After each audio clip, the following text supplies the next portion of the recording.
Welcome back to another episode of Rob and Amos Ramble. We have a guest with us today named Chris, and Chris is the owner of the X account, Get a Prenup. And why his account is that, we're going to get into. And you're going to learn some details about why he is so passionate about men getting prenups. But just as a little bit of a backstory, Avis and Monica had recorded an episode last week about hormones. And Chris, he saw the episode, he viewed the episode, and he'd sent me a private message, and he was like, "Oh my God, like this describes exactly what I believe happened in my marriage." And you and I talked on the phone, and you kind of told me the whole story and said that you'd be glad just to kind of come out and talk about this more publicly, just so that it's more educational for men and women to kind of know that these sorts of things are actually happening in marriages and where it can kind of cause things to go off the rails. So I'll kind of go with that as my brief introduction of you, Chris. What do you want the audience to know about you before we get into the story? Anything they should know other than I know your divorce was just recently finalized. I saw you posting about that on X. Yes, the divorce is just recently finalized. So all the ladies out there, I am single and available. There you go. We've been separated for over a year. So I I am in the Southeast. I will say that. Okay, And cool. and yeah, I'm looking again for somebody new. So Yeah, that's good. I mean, we that's all where, we all that's want where we I'm at all right now. want relationship, and I'm glad that you're, is kind of sideways as your whole marriage here went. It's good, actually encouraging to see that you still like desire to have a relationship and you didn't black pill over it, which some men do. So No, it's no, it's nice to definitely see not. that. Definitely Yeah. not. Well, Chris, if you don't mind, why don't we kind of to lead into this conversation? Tell me, so you listened to this podcast that Avis and Monica did together on hormones, and just, I think that we titled it, "Are hormones ruining your marriage?" So what was kind of the thing that you were like, "Oh my God, this is like what happened in my marriage"? Well, it's uncanny. So many different things they talked about during that 1 hour or so podcast absolutely fit. It's just spot on. It's one of the most spot on things I've ever seen. I met my ex back in September of 2004, right? And she I was on this online site called American Singles. She expresses an interest in me. We end up having some phone conversations. We have a first date goes really well. We have a second date that goes even better, and all kinds of chemistry. We hit it off, and she's madly in love with me. I mean, it's like I've got I don't know how many different things where she's professing her love for me and what have you, and so we ended up, because of her work situation, we ended up living together for about 4 months in early 2005. At that point, I'm still like, I don't know if I'm ready for marriage, but so she's from Central America, right? So she goes back home after that 4 months, and we're still keeping in touch online, every day. She actually writes me a letter soon after she gets back there. Basically, she talks about some of our differences, but then she finishes up singing my praises, right? And she finishes up this one paragraph of just all kinds of nice things about me. She says that I was what she had been praying for. A little backstory: she had been in 3 different serious relationships where all the guys cheated on her, right? Okay. So she was a little jaded. She was worried about that, with me. And Chris, how old was she at the time, approximately? At the time she wrote this letter, she's 31. When I met her, Okay. she was a few weeks shy of being 31. Okay. All right. Okay. So basically So 30s, early so, 30s. so Yep. the Okay. early days, yes, it's like she's 31. I ended up going down to visit her home country. We get closer. And it's like at some point after that, I decided, okay, I'm going to propose. She's madly in love with me, and she's beautiful. She was definitely beautiful, right? The sex was great. So you guys have talked about this. The sex was excellent, right? Oh yeah. So I mean, very serious component for men. And we do like to say that. I mean, I think it's very honest to say that, men really the draw to marriage for men is sex, right? It was hugely Yeah. important, right? And then when she's back down there, she's telling me how much she misses me and all this stuff. I proposed to her over Thanksgiving in 2005, right? And we're at the beach at night. I proposed to her at night. It was like perfect. And, anyway, because she's in Central America, she needs to have immigration paperwork, right? She doesn't have U.S. citizenship. So we do a civil ceremony here in the U.S. in late December of 2005. And then we do this big Christian wedding ceremony in early 2006, right? It's like 200 people there down in her home country. Great start, right? And she, of course, comes to the U.S. after that. We like finish up her various immigration stuff she has to do, and she comes to the U.S. And again, things are great in the bedroom. We did get into some financial trouble with this house I bought. It turned out to be full of mold. That turned out to be a Mm. boondoggle. That was a lot of stress on us. And she gets pregnant middle of 2006. And at some point, several months into the pregnancy, her hormones are already changing, and she writes me this another letter saying, oh, she's crying all the time and she's trying to hide it from me, and she doesn't want me to think she's weak and what have you. I really couldn't understand that. It's like she's got a baby, she's got all kinds of stresses, right? She's new in the U.S. It's like perfectly normal for her to be stressed out and emotional. So go I'm ahead. just going to interrupt you for 1 second. So help me understand the letter writing. So is that kind of a way that you guys like? She like to prefer to communicate kind of more in a written rather than That kind of having a conversation. writing stuff down certainly became one of her ways of communication. And kind of that was like a red flag, because it's like, you know what, she really should have just sit down and talk about it. At least that time, she sends me the letter she gives it to me, and we're right there, and we can talk about it afterward, right? Later on, she would send one from Central America when she was down there with the kids, and it was like 2,000 miles away. We can't talk about it. So she has our first son in April of 2007. And that's when the big problems start, right? She gets postpartum depression, hormones obviously way out of whack. And then she throws in the double whammy that you guys talked about also. Without even talking to me about it, she goes to a doctor who prescribes Effexor, an SSRI or SNRI, whatever, one of the serotonin altering drugs. Okay. She's on it for I don't know how many weeks. It gives her nightmares. She doesn't tell me then. Then she quits it cold turkey, which is a no-no. You're supposed to slowly, right? And then weeks later, after she's having worse nightmares, she finally tells me about this, right? But then, of course, as you guys touched on, Monica and Avis touched on, SSRIs kill your sex drive. They can even cause, numbness in the genitals, right? So just absolutely terrible idea. And, when I'm seeing you guys talking about the hormone therapy, we discovered that about 10 years later. Okay. What you guys talked about, it's like if I had seen your podcast 18 and a half years ago, I think we would have been happily married all along. Mm. Okay. I think it would made that big of a difference, right? Because after that, it's like the sex had completely changed. Basically, she became a different person. We grew more and more distant, and I've even got it here. I'm sure a bunch of people have seen this.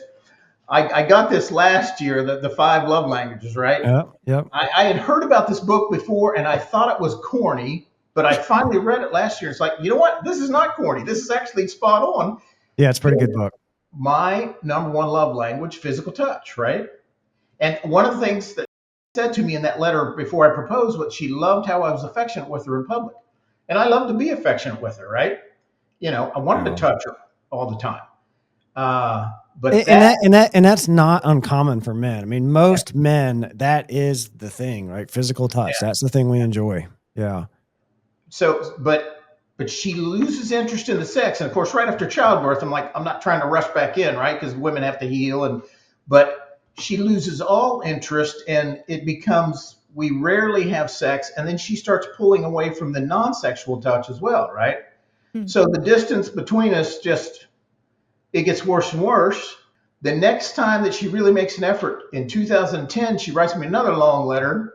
She even says, "Don't call me to talk about it." She just wanted to text back and forth about it, and it's like I was ticked off. It's like, good grief, why did you wait until you were down there, and why can't we talk about this? And Yeah. anyway, she really wanted things to get better.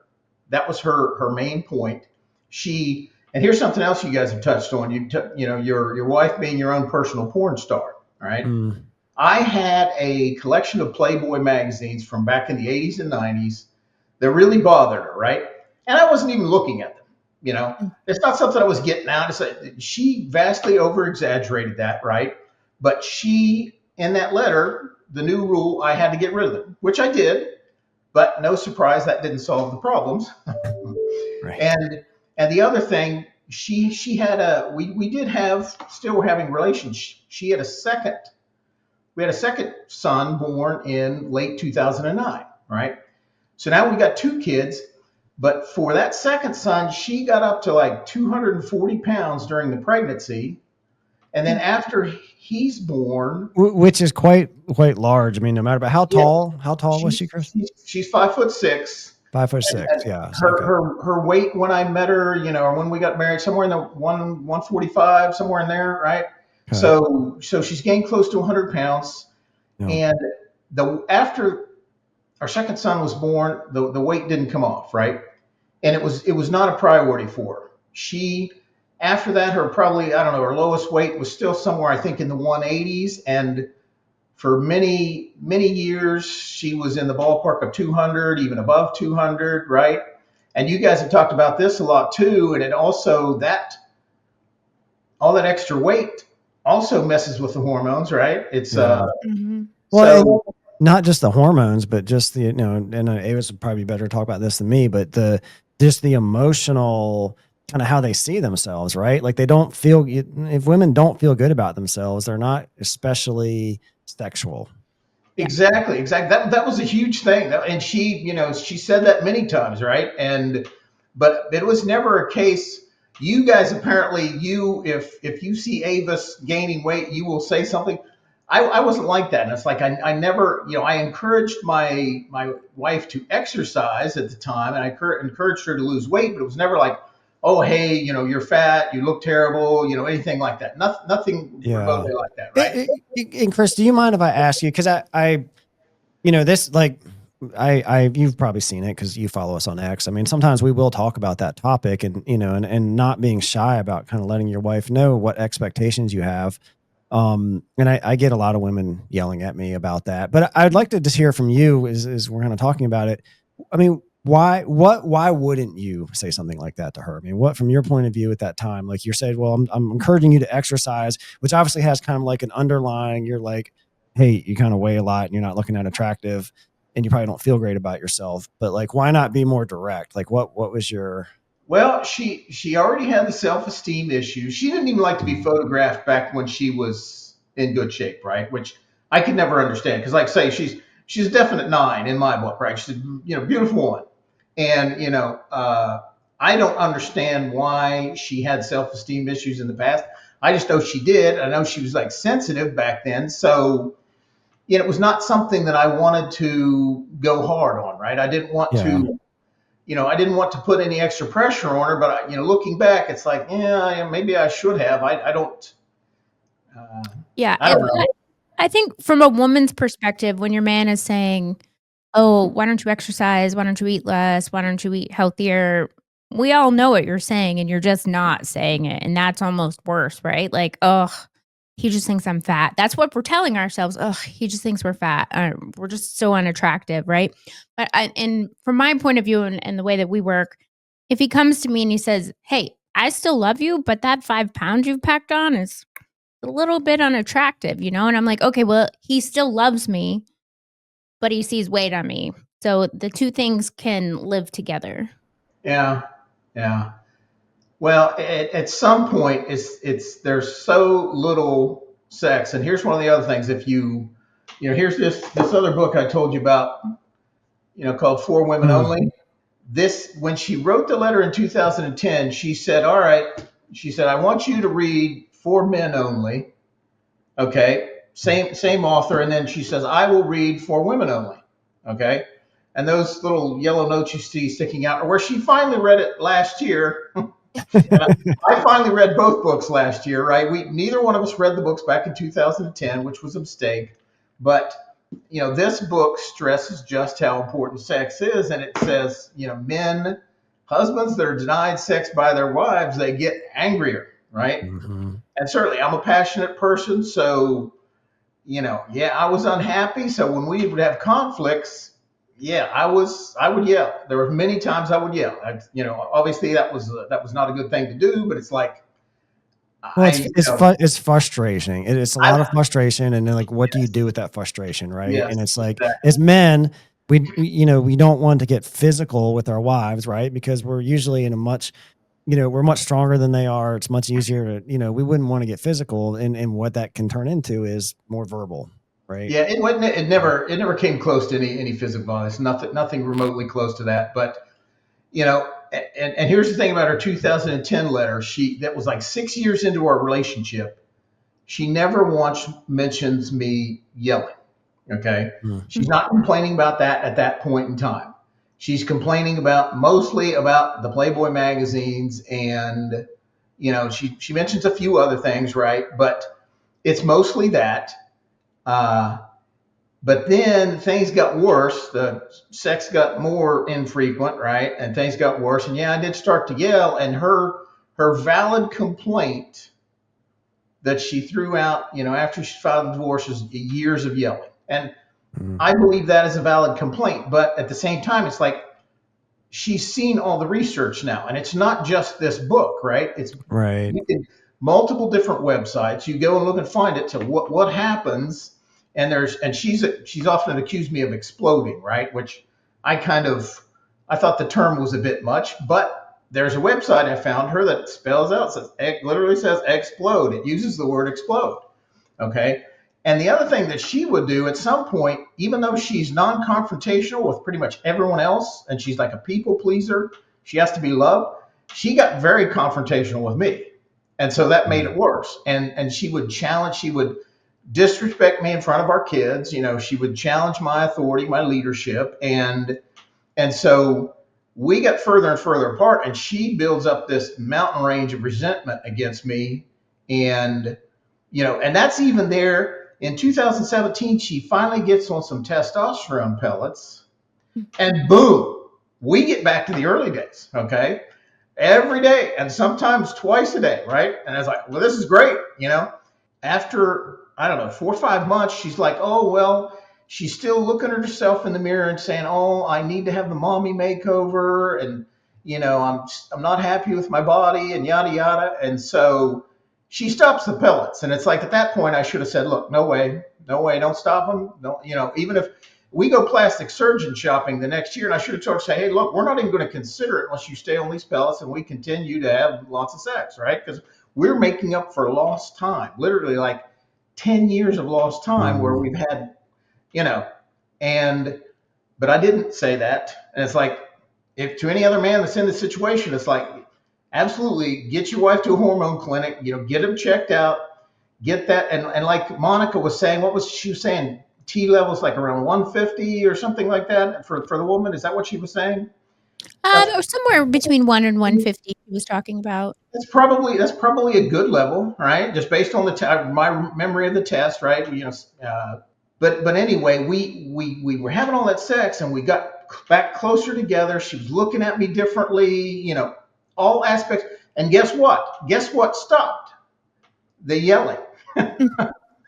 Yeah. and Yeah. and she has admitted that multiple times. It's like she wanted me to be nicer all along, and she didn't like the yelling. But it's like, hey, we get back to having sex all the time. Oh, magically it goes away. Yeah. And so, I kind of, people have their own name for it, but we kind of call this like the crazy cycle, right? It's like the one spouse is doing something, the other spouse is doing something.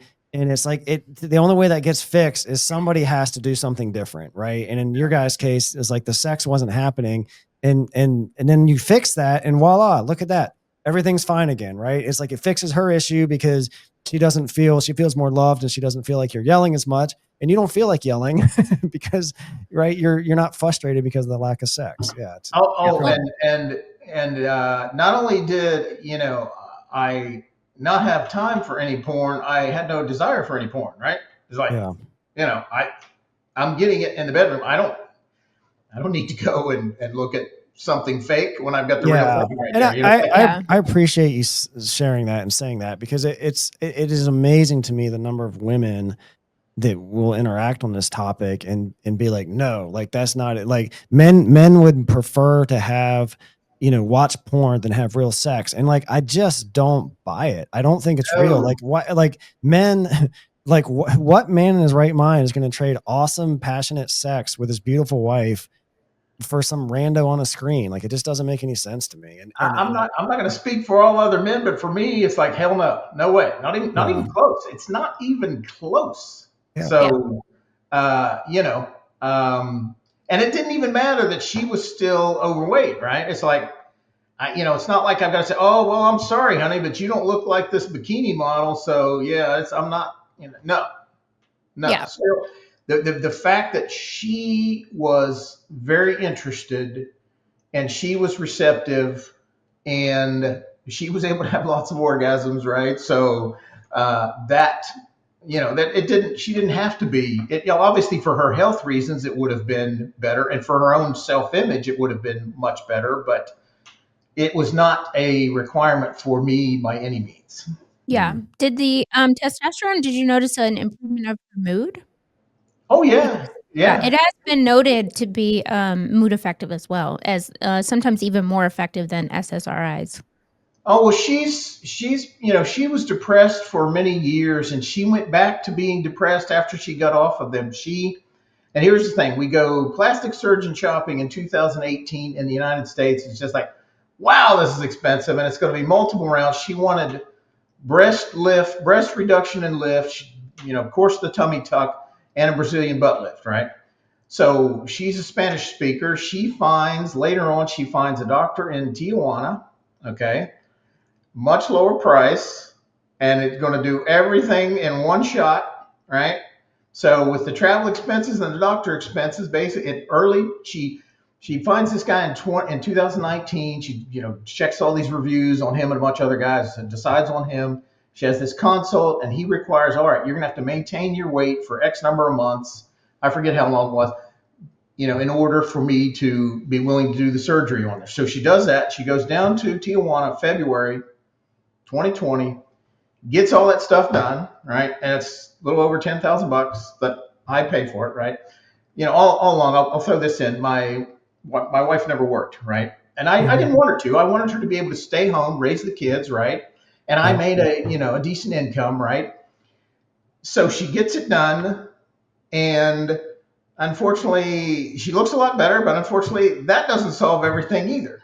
But by this time, I think more resentment had worked in because there was more conflict, and she went back for a touch up in 2021. She went back for a second touch up in 2023. And just so I'm tracking, she's off the hormones at this point. Like, she's no longer. She got on the hormones sometime in the second half of 2020, but it didn't work as well. She didn't get back on the pellets. I don't think. I don't. I think Mm. it was something else. And then in 2022, she's on injections, right? Okay. And she got a woman, nice lady, that had a clinic, right, a hormone clinic, but I don't think she knew what she's doing. She's doing these injections in her legs, right? And at first, it's like there's not enough T, and then she like doubles the dosage, and then her voice starts to change. So it's like, okay, way too Mm, high. She gets a test, and it's like it's higher than mine. It's like off the charts, ridiculous high. And so this woman tells her, oh well, you're gonna have to stop for months to get it back down to where it's. And I questioned that, and then after a couple of weeks, I'm like, you know what? That's totally bogus. I said, you know what? Go get another test. And less than 2 weeks after she did her last injection, she goes and it's back down in the dirt. It's back down in mm. the so-called normal range where and so that was a problem with the up and downs, right? She in 2022 at least was like seeking attention elsewhere, right? Let's just put it that way. And maybe because it was when her hormones were super high, right? And the kicker was her dad passes away late in 2023, and she gets the most hostile towards me she's ever been, right? And it's like, it basically stayed that way. And I'm like, all right, we're going to have to get back to a real marriage, because she was sleeping in the other room. We're basically like roommates raising kids. And we were still friends. We still had a bunch of stuff in common. But as far as the physical relationship, affectionate and everything, it's like we still have sex occasionally. But it's like, okay, it's duty sex for her, right? It's like she's not interested. And so that was even worse. And so last year we get basically into the divorce process, and Yeah. no amount of research, nothing registered with her. And to this day, she has not gotten to the point where she can say, you know what, Chris, you're right. My hormones getting messed up, all the SSRI thrown in there. And here's the thing. I did the research on this too. There could be long-term sexual side effects from an SSRI, even after short-term use. And one of the risk factors, if you cut that off abruptly, you are more likely to have long-term sexual side effects. Wow. So just all the wrong thing all the way around. And so, as I'm listening to Monica and Avis, and as later on they get into the part about how you can both be together and you're having all kinds of fun. It's like, well, we were having all kinds of fun in the early days before she got pregnant. And even during the pregnancy, we're still having a bunch of fun. But then after it went down, but then she gets on the pellets in 2017. Oh yes, all kinds of fun, right? Most marriages, yeah, the sex is, right, over time, right? And it doesn't have to be that way, right? And usually what 85-90% of the time, it is the woman who loses interest because of childbirth, hormone changes and what have you. And it doesn't have to be that way. You can continue having great fun, and it's not just the sex. It's intimacy, it's the touch, it's the connection, it's the expression of love. So it is super critical. And I would just urge everybody. It's like, hey, you absolutely want to consider some sort of hormone therapy. Yeah. What's happening with women's hormones? Yes. Yeah. Hey, Chris, I want to rewind just a little bit to something you said briefly. So you were talking about basically kind of in the closing years leading up to your divorce that, basically she was just having duty sex with you occasionally.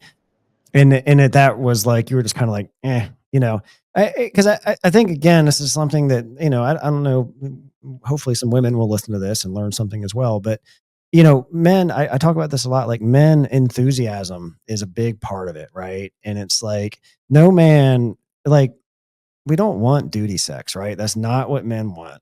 And that's not ideal. And that enthusiasm, like, you can still kind of be having sex. And that's when we kind of talk about this porn topic and, why men might be trading porn for real sex with their wife.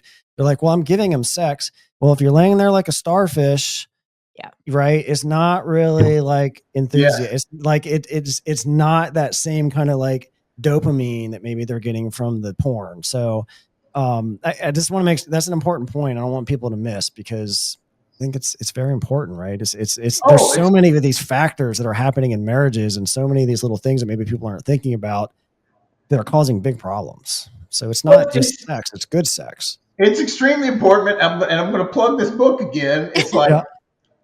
This book covers it. It's like, men, we don't just want to have sex. We want our wives to desire to have sex with us, right? Yeah. We want them to, be into it, be appreciate it, what have you. And for me, I've always been, it's like way back when I first started, right? I learned that women take more time. It's more difficult, right? Probably my most serious boyfriend or girlfriend, rather, when I was back in my 20s, she told me, she never had an orgasm before. So I'm like, all right, well, we've got to change that. And so I did. And it's like, I'm always about, it's like, make sure the woman gets hers first, because I know I'm going to get mine, right? So I was always big on that, right? And if you're if the woman is not into it, I don't care who you are, she's not going to get there, right? If she's mentally not, Yeah. if she's not into it for whatever reasons, it's like, I don't care how skilled you think you are. It's like, yeah, I don't see you getting her there. And it's like, you, you absolutely want the woman to be fully engaged and interested. Yeah. And Well, it's, this is why attraction matters, right? Because if yes, there's not attraction there, attraction is a huge driver of that. So, yeah, for both men and women, yeah, it's the same as to your point. I know it's not as or it's easier for men, right? But like they still need attraction and women still need attraction, right? Both yeah, those things have to happen. And part of the thing that's kind of with women is that they also have to feel good about themselves and kind of see some attraction in themselves, right? If they don't feel attractable, is that the word I want to use? I think Sure. so. Yeah. That's part of the attraction. I mean, even if their man is like some hunk of a, sexy Don Juan dude, if they don't feel good about themselves, that's part of that whole attraction equation that really Mhm. matters, right? That will make it hard for them to have good sex. I mean, if the yeah. shoe was on the other foot and I said, "Hey, Rob, you wanna have sex?" And he was like, "Ugh, I guess so." Yeah, which never happens. I would be like, "What? You guess so? Okay. I Right. mean, I guess I'm attractive enough then." Right, but I think that's a good point. I mean, if you put Yeah. as a wife, put yourself in your man in your man's shoes now, and Yeah. that's your reaction, right? It's like, Yeah. hey, let's go have sex, and you're like, Yeah, well, there was, as far as me, I've stayed in pretty good physical shape. There was a time during the marriage I was up about 15 pounds from where I'm at now, so I had more of, the dad bod, not a really true beer gut, but I had some gut, right? And it's like, but early on, no, and then after 2017, I got back in better shape, right? And I've stayed in good shape, and for anybody that let's see here, any ladies that are interested, it's like, I like it, Chris, with I the can stand hands-on to, advertising here. I can stand to lose a few pounds in here in the gut, right? But I'm in pretty good shape, right? So that was not an issue. I'm also my wife made a comment one time. I'm one of the cleanest guys she knows, right? So good hygiene and all that stuff. So uh, you know, never do drugs, never smoked. Um, none of the bad habits, right? So anyway, so she didn't have any reason to be physically turned off by me, right? So that wasn't it. It was the resentment because of the yelling, but it's like she never got back to the point where, like what Rob, what you said to me in the phone call when we were talking, it's like you said what I want to hear somebody that she respects say to her is like, when she cut off all the sex and even the affection, is like, what did she expect? Yeah, Exactly. What said somebody asked, so what did you expect? I said, what did you think was going to happen when you completely changed the deal on your right. husband? He signed up for something completely different, and it's a marriage is a contract, right? It's a commitment, and then Mhm. once you've got small kids involved, you're locked in, right? It's like Mm, it's like, all right, if I wanted to leave, then I've got to abandon my son, right. just and decide somewhere in late 2007, like, oh, gee, I've got to, have a crystal ball and say, oh, well, the sex is going to stay in a bad, it's going to be in bad shape for years and years. And and then of course we have a second kid early, or she gets pregnant in early 2009 and has him in late 2009.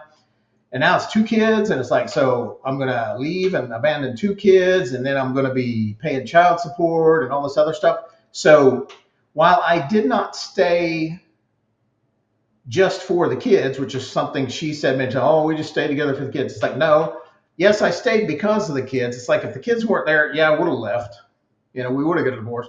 But all along, I was optimistic. I was hoping that things would improve, and obviously, I hoped for too long that things would. And the 2017, that great time, that was like, oh wow, there's hope now. So it's like, through the later years, I'm like, surely we'll get her body self image where it's supposed to be with the plastic surgery, which I'm paying for, right? And then the hormones, and we can get back to the early days. But I was mistaken. Yeah. I like to tell wives that, maybe don't feel as good about themselves as they would like to, but if their husband is still pursuing them, like, if he wants to get naked with you, get naked with him. But Yes. I always like to say, no matter what you're feeling about yourself, if your husband is feeling like he still wants to get naked and have sex, get naked and have sex. Yeah, that was the thing for a long period of times. Like she did not want me to see her naked. One of the lights off, right? And it's like, no, I do. I still want to see you, and so that's part of it. Men are visual. If we physical touch 100%. and visual too. So it's like Yep. that is an important thing. And there's nothing. It's like I found you could find multiple articles online, and there's one that's saying, have sex with your husband every night and let him see you naked. you know, and it's a woman who said that's what she was practicing, and her marriage got much better after that. And it's great advice. Yeah. And here's the thing too: if you guys have talked about this a little bit. It's like I'm sure you've talked about it more in other podcasts, but if you are in physically good shape, that also means you are much healthier, right? Mm-hmm. If you as opposed to having an extra 50 or 60 pounds on you, if you are in close to your ideal weight, you will be by default healthier. You may have way less health problems. Yeah. So I've thought for many years, it's like whether a woman actually would want to wear a bikini out at the beach or not, she should aspire to look good in a bikini, right? Because Yeah. it will mean she is healthier. Yeah. So There's no downside to it. Yeah. Yeah. Only upside. So, Chris, let me. I kind of want to ask you specifically about. So, and this is something you and I did not talk about on the phone. So this will be kind of even like new information for me. But what did you like? So your new charge in life now is like convincing men to get a prenup. Like where is that coming out of? Like why is this important? What can you tell me about that? because here's the other aspect about my wife. She is on the surface anyway, a Christian woman, right? When I met her, she had two Bibles, one in Spanish, one in English. She went to church regularly, and I thought, well, gee, I'm the bad one because I'm not going to church. I believe in God, but I'm not going to church, right? And I thought, well, she's the good one, and I'm the bad one, and I've got to get better, right? And well, and so I'm thinking to myself, well, she's making, and we even have this big Christian wedding. I'm thinking, well, wow, she's definitely going to be taking her commitment seriously.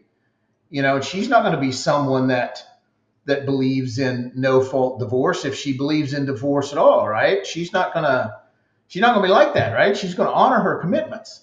Well, ultimately it didn't work out that way, and she's even doing legal filings saying no fault divorce, no fault divorce. It's like, so uh, a complete change. And so we did a postnuptial agreement middle of last year, August last year, uh, to work some things out, but it's like it was rushed. I was moving out of state for a job. She was going to visit family out of the country, and I didn't get it worded well. And I ended up, paying a little extra because of it, right? I didn't have the recourse I would have. But here's the other thing, just happenstance. I moved to another state. We all moved to another state in 2012. Okay, for a job. I changed states for a job, and a year later, I'm buying a house, right? And her credit is terrible. So she's got to sign this thing called a quitclaim deed and say it's just me on the house. So I'm the only one getting financed. I can get the better rate, right? Mhm. And it turns out that protected me big time as far as what I had to pay her when I sold that house after I moved again for another job to the place where I'm at now, right? And by extension, it protected our sons because our sons are living with me, and they've been living with me since the beginning of the year. And it's like that was huge. And conceivably, you can get that baked into a prenuptial agreement, right? Which I don't believe in community property laws. I don't believe in no fault divorce. It's like, Mm. whoever cheats or whoever, like if the man's cheating and smacks the woman around, whatever, by all means, take him to the cleaners. Yep. Give her 3/4, 80%, whatever. But on the other hand, if the wife basically makes these commitments, these promises and these commitments, and then she doesn't honor them in various ways, and I think, was it Monica that said in the podcast, she said she likened the denying sex to like adultery. Yeah, I say that. I agree. I agree because it's like, all right, especially when the wife is not working and doesn't have an income, and it's like, and my wife came into the marriage, no property, no bank accounts, no vehicles, no furniture, just her hot self and lots of great sex, right? Which most men are happy about. And That's yes, a good life. yes, Yeah. and here's the thing, and we got into these conversations about money, and it got contentious, and because I was pointing out to her, it's like, you never had a job, blah, and she got really offended by that, and we've had all kinds of hostility back and forth. But I told her here recently, I told her, I said, look, I said, if things had stayed the way they were in the early days, or like they were in 2007, if they were that way all along, I said, it wouldn't matter if I'd spent $10 million on you. It would have been worth it. It would have absolutely been worth it. And even that's like, doesn't seem to phase her. It's honoring the commitments. It's like a prenuptial agreement is a way to make the marriage vows meaningful again as much as possible, right?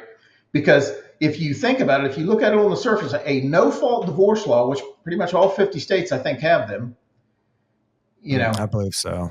Or pretty close to it. No-fault divorce law basically says, well, guess what? Your wedding vows don't mean a thing. They are literally meaningless. Yeah. If one spouse decides that they want to leave, they can leave, and they can take half of everything, maybe more than half of everything. It's like a lot of women will say, all right, I want child custody, I want child support, I want alimony, and I want the house, and and that can happen, right? A lot of men get totally taken to the cleaners, and I've had people that I work with now say, I said, well, I knew so-and-so, and he was totally taken to the cleaners, and and I said, well, yeah, that quitclaim deed protected me. And then the other thing too, I was laid off for a while, so I actually used my retirement money to still support us, right? Still paying the mortgage payments, everything. I'm still paying for everything. I'm even paying for her credit card bills with my retirement, paid for her plastic surgery with my retirement money, right? So by the time she goes to divorce me, my retirement fund has dwindled way down, right? So it's like, okay, there's not a bunch of money there to come after me on there. So it's kind of double protected, but I'm sure there are a lot of men that they have hundreds of thousands to a few million in a retirement account, by the time they get well into their 50s or whatever, and the wife leaves. It's like, when you go for X number of months or years where you're not having that intimate connection, you are absolutely damaging your marriage, and maybe at some point you damage it beyond repair. I don't know what that threshold is, but it's like, and again, the man, whoever the partner is that is not, whether it's cheating or whether it's lack of sex or whatever, denial of sex, you want to have some protection if possible, and you hope a judge is not going to disregard that prenuptial agreement, right? But certainly that is a question I have, because I've heard that they're not very enforceable, but I don't have any real knowledge of that legally. Yeah, well, I would encourage people to put language in there saying, and get both parties on video, both the man and the woman on video, saying they don't believe in no fault divorce, and they will go to a jurisdiction where that prenuptial agreement will be upheld, and if they don't, then the other person can go to the other jurisdiction, and they will not take the decree of any judge that does not uphold that prenuptial agreement. And try and go that way. Basically say, I could, put something in there, say I can go to any state in the United States in order to enforce this prenuptial agreement, and whenever I reach a judge that will uphold it, if they can, it's like, then any other judge that said otherwise. and get them on video, not only writing, signing, and get them on video saying, yes, absolutely, I support this, I'm all for this. And Do, maybe do, you're more likely to get it enforced. I don't know. do you have resources that you point men to for, like, so men that are thinking about considering, entering a legal state binding marriage, which I wouldn't recommend at all, by the way. But for the men that do, like, are there resources they can go to that would kind of help them through this prenuptial? And you're gonna various attorneys, right? But the attorney's gonna want money, and they're gonna sell you a story and what have you. And of course, there's that movie. What's the movie with George Clooney? Where he's got the massy prenup. It's supposed to be ironclad. I don't know It's if I got recall that one. George Clooney and Catherine Zeta-Jones. Anyway, and he's a lawyer, and he creates the massy prenup for men. And Okay. anyway, and then he ends up discarding it because he's so in love with Catherine Zeta-Jones. It's a comedy. It's a romantic comedy. It's pretty funny. Yeah. But as for a resource in any particular state, I don't know. Certainly, you can find blank agreement forms. You can make modifications. The thing you do want to do is make sure your fiance, whoever's, whether it's the woman that's more important to her, that you want them to have plenty of time to review that document and seek legal counsel for that document, right? So don't wait until the day before the wedding to spring it on them. Do it well ahead of time, and like I said, make sure you're in full agreement, right? You negotiate back and forth, and it's clearly dated that this happened before the marriage. And is that time a component, just so that if it was ever needed, if it ever came to it, that they couldn't really argue that they didn't have time or didn't understand what they were doing and they hadn't been advised and those sorts of things? If you do it the day before and she doesn't have a chance to seek legal counsel, and in fact you should insist, go see an attorney, go talk to an attorney about this. So when you sign it, and that attorney will sign on there too, whatever. It's like, yes, you absolutely got legal advice regarding this prenuptial agreement, and all the more reason you were fully informed. You came into it with eyes wide open and had all the facts you needed, and you still entered the agreement. So that is key. I do know that is important. Interesting. And if I'm understanding you correctly, I mean, the main reason you're saying to get a prenup is because you basically you don't want there to be a no fault situation, that if there is a divorce, there needs to be fault assigned, and there's going to be consequences, which go either way for the man or the woman. Exactly. And like, it seems pretty fair to me. Yeah, like infidelity by one party, that's a standard thing. It's like, all right, that's going to be a big financial penalty, one way or the other, and you see that depicted in TV shows and movies all the time, right? But yeah, there is always the danger that some judge, is going to say, oh no, this is not fair, and therefore I'm going to I'm going to discard it, whatever. We really need to, and this was talked about before, we really need to abolish no-fault divorce laws, right? Because marriage absolutely should be a serious commitment, right? What's the point in involving the state in a contract if it's not? Yeah, well, if you're a Christian, there's, it's my understanding there's two valid grounds, infidelity, adultery, or some sort of physical violence, right? And maybe you could throw in, if there's criminal activity, drug use, something like that, whatever, something that endangers the. Yeah. But in my case, none of that came close to applying. So it's like, but then I still, it just so happens for a variety of reasons. Like our sons are with me. Chris, let me ask you. So we're getting close to the top of the hour here. We'd like to try to keep this close to an hour if possible. But I don't want to blindside you here with this. But if you, just for the men that are listening, right, and they're listening to your story, and just kind of how you started with this really happy, which is, most marriages start happy. People don't get married if they're not happy, typically, right? But and how it just kind of went sideways for you. In reflecting upon that, just from your point of view, what would you say if you were kind of list a bullet point for men and say, hey, here's like the 5 things that I've fucked up, right? That I did wrong, that I probably should have done a little bit different. or if I could go back, I would do different? Like, what do you think those things would be from your point of view? Well, certainly, I should have controlled my emotions better, right? I certainly should have worked harder to not yell.